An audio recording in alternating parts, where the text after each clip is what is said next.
Hi guys, welcome to my channel. ఈరోజైతే నేను methi aloo fry అనేది చేస్తున్నాను.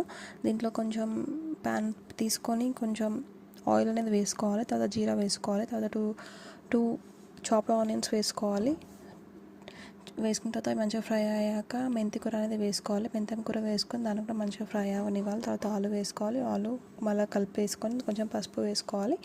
పసుపు వేసుకొని మంచిగా కలుపుకోవాలి. నేను ముందు దీంట్లో కూడా కొంచెం సాల్ట్ యాడ్ చేస్తున్నాను ముందే. అది కూడా వేసుకొని కొంచెం కర్రీ అనేది చాలా మగ్గనివ్వాలి. ఎవరైతే నా ఛానల్ సబ్స్క్రైబ్ చేసుకోవాలో ప్లీజ్ సబ్స్క్రైబ్ చేసుకోండి for more videos and like చేయండి. నేను క్యాప్ తీసేసి మళ్ళీ కర్రీ అనేది కొంచెం ఉడికిందా లేదని చూస్తున్నాను. అండ్ కొద్దిగా కారం మళ్ళీ కొద్దిగా ఉప్పు అనేది వేసుకొని మళ్ళీ కర్రీ అంతా మంచిగా కలుపుకుతున్నాను. మంచిగా కలిపేసి మళ్ళీ మూత పెట్టేసి కర్రీ అనేది మగ్గిస్తున్నాను. మళ్ళీ ఫైనల్గా తీసేవరకు మన కర్రీ అంతా రెడీ అయిపోయింది. లాస్ట్లో మనం కొత్తిమీరతో గార్నిష్ చేసుకుంటే కర్రీ రెడీ అయిపోతుంది. Thank you guys.